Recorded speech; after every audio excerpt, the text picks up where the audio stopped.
في تقدير جلالة الملك بأن تعذر عليه الحضور، بحال هناك اعتبارات عند مجموعة من القادة العرب اللي خلتهم كذلك ما يحضروش لأسباب مختلفة. حضرتك ذكرت إيران تحديدا في هذا الملف في تصريحات لوسائل الإعلامية بأنها ربما تكون من الأسباب الرئيسية في هذا الشأن. لا يعني ماشي إيران على جدول العمل بشكل طبيعي، على اعتبار بأن أحد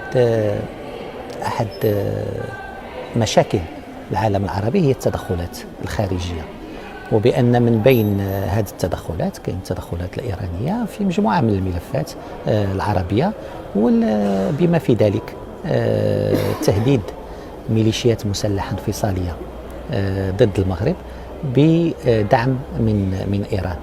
هل لبت القمة توقعاتكم في هذا الشيء؟ الشأن؟ بأن القمة أكدت القرارات كلها اللي اتخذت، وكان بحال اللي قلت هناك لجنة عربية مكلفة بالتصدي للتدخلات الإيرانية في الشؤون العربية. هذه اللجنة وضعت تقارير 3 ولا 4 منذ القمة السابقة، وكاين قرارات اتخذت، والقرارات ستعتمد كذلك من قبل القمة. وزير الخارجية الجزائري ذكر بأن هناك من يتحمل المسؤولية ربما هنا أمام التاريخ فيما يتعلق بإعاقة العمل العربي المشترك على خلفية عدم مشاركة الملك، وأن هناك فرصة ضاعت لمحاولة حلحلة الخلافات أو تكييفها على الأقل بين الجارتين المغرب وكذلك الجزائر المضيفة للقمة. هذا التصريح الحقيقة يثير نوع من الاستغراب ويستوجب بعض التوضيحات. التوضيح الأول هو أن منذ وصول الوفد المغربي هذه 3 أيام في إطار التفاعل مع القنوات المتاحة مع الجانب الجزائري، واللي هي مش قنوات متعددة في ظل قطع العلاقات الدبلوماسية، كان المغرب طرح أكثر من مرة السؤال: هل هناك ترتيبات لأمور ثنائية؟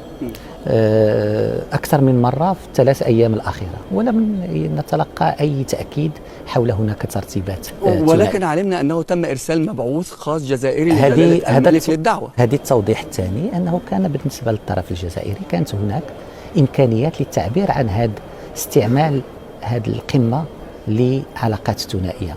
كانت لما جاء المبعوث ولم يتم الحديث في ذلك، كانت عند التوصل بالدعوة ولم يتم ذلك، وكانت أثناء حضور الوفد المغربي في 3 أيام ولا أحد اتصل به للتعبير عن هذا الرغبة. التوضيح الثالث هو أن قال معالي الوزير الجزائري بأن فخامة الرئيس كان سيستقبل جلالة الملك في المطار، وكانوا في القاعة الشرفية يمكن يتحدثوا على ترتيبات للقاء. احنا كنظنوا بأن اللقاء الثنائي المغربي الجزائري نظرا لأهميته لا يمكن بداية التحضير له في قاعة شرفية لمطار، خصو تحضيرات وخصو ترتيبات وخصو عناية خاصة اللي كان ممكن نشتغلوا عليها لو أنه أخبرنا بالأمر قبل ذلك. رابعا هو أن جلالة الملك في عدة مناسبات مد اليد، 3 خطابات أخيرة عبر فيها الحاجة إلى حوار شامل بناء مع الجزائر، لم نتوصل برد. أخيرا إذا كانت هناك رغبة حسب ما يبدو في التصريح الأخير، أنا كنقول لكم صراحة مباشرة بأن هناك تعليمات جلالة الملك لإعطاء دعوة مفتوحة لفخامة الرئيس للمجيء إلى المغرب وفتح هذا الحوار الشامل البناء الثنائي بالتحضيرات والترتيبات اللازمة لتكون له نتائج إيجابية.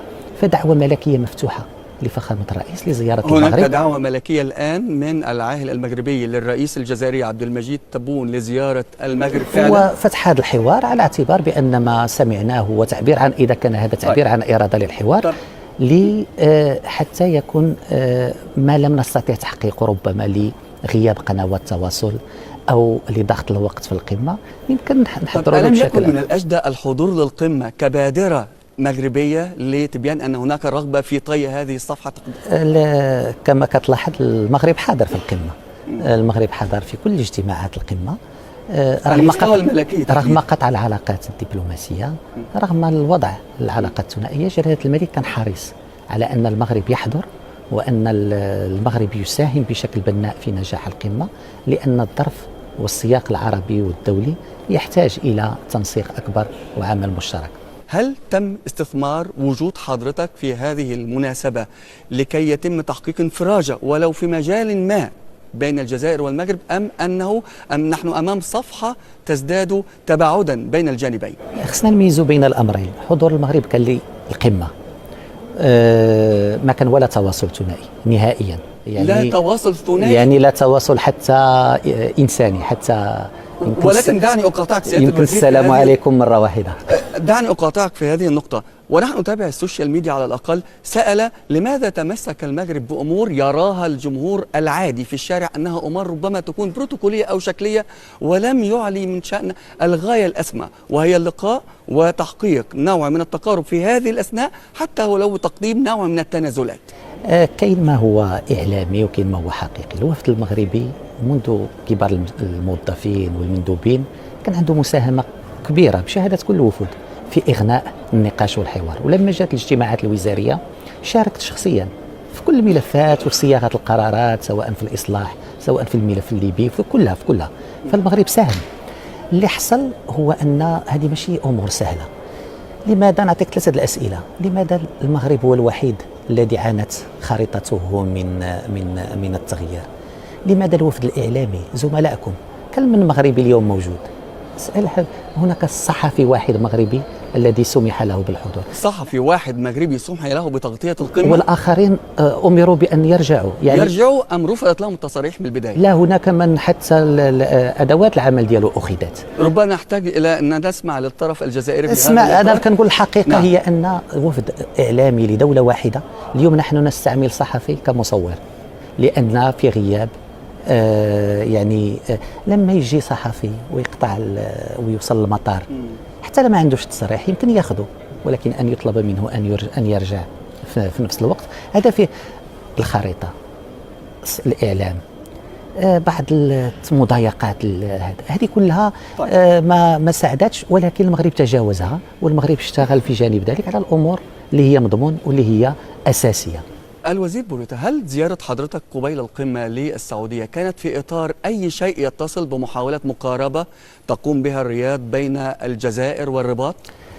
كان دائما موقف جلالة الملك هو أن العلاقة المغربية الجزائرية ما تحتاجش وساطات، لأن نعرف بعضنا البعض، نعرف مشاكلنا، ونعرف الوزير لا قبول لوساطة الجامعة العربية ولا قبول لوساطة من أطراف عربية. إذا كيف يمكن أن يحل هذا الخلاف وأنتم في مجلس الوزراء قلتم أنه لابد أن يكون هناك وسيلة حوار لحل الخلافات؟ هذا ما قلتموه. خصنا نميزوا ما بين أمرين. الجامعة العربية هي قناة للتواصل، ليس وسيط، هي قناة للتواصل، على اعتبار أن القمة تعقد في غياب علاقات دبلوماسية بين المغرب والجزائر، ليس هناك قنوات دبلوماسية للتواصل.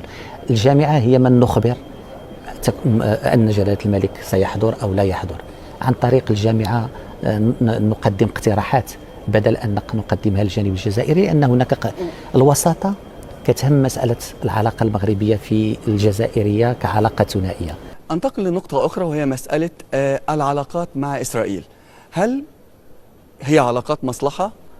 هل هو سير في الركب؟ هل يؤثر ذلك على موقف المغرب من القضية الفلسطينية بشكل أو آخر؟ كنقول دائما بأن لا يجب في هذه الأمور هذه القيام باختزالات أو لا. العلاقة ما بين المغرب واليهود المغاربة متميزة عن كل العلاقات اللي كاينة في العالم العربي. قليل اللي عنده 800 ألف مغربي يهودي من أصل مغربي في إسرائيل، 800 ألف. المغرب الدولة الوحيدة اللي عندها جالية يهودية 3000 موجودين الآن في المغرب. المغرب اللي مشيتي في الشارع تلقى محكمة يهودية، تلقى. كيف يمكن استثمار ذلك في مصلحة القضية الفلسطينية إذا كانت القضية صارت هنا العنوان الأبرز لقمة الجزائر، وربما أنتم تتولون أيضا قمة مقبلة وبالتأكيد سيكون هذا الملف على صدرها؟ أكيد بأنه وغتشوفوا القرارات فيها إشارات كثيرة للدور اللي قام به المغرب واللي كيقوم به جلالة الملك، أولا على رأس لجنة القدس، وثانيا من خلال هذا الدور اللي كان المغرب لعبه تاريخيا. المغرب يستعمل قنواته حتى مع إسرائيل للدفع بالسلام في الشرق الأوسط، للدفاع عن مصالح الفلسطينيين. المغرب إعادة أو استئناف العلاقة مع إسرائيل كان وفق ثوابت، وأحد هذه الثوابت هي الموقف الداعم لحقوق الشعب الفلسطيني في إقامة دولته على حدود 67 والقدس الشرقية كعاصمة. فهذا لم يغير من الأمر من شيء. أكثر من هذا يستثمر لفائدة القضية الفلسطينية.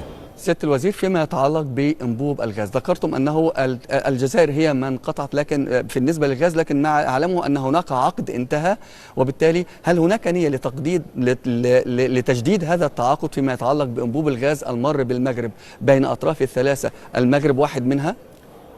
هل هناك مفاوضات مباحثات في هذا الشأن؟ هو غيبدأ يشتغل في شكل معكوس من غاز يأتي يمر عبر إسبانيا ويأتي إلى المغرب، لأن الغاز سيعود أو سيأتي من إسبانيا إلى المغرب بشكل معكوس.